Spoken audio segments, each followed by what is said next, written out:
do is give people an idea of where these drinks came from, why they were created. Last year we did a symposium on the history of the cocktail, starting with some of the earliest and moving on through the generations and how they changed because of Prohibition or rum's popularity being huge and then going away. And what this does in this year's Beatniks is it gives people an idea of what they drink, why they drink it, and how to make the drinks.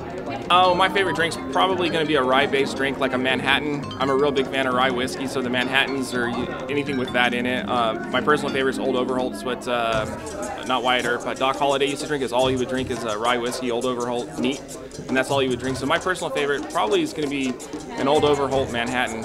How do you describe tea? I would say you have to come here to experience it, because there's no way to put what it goes on here in words. It is a good time.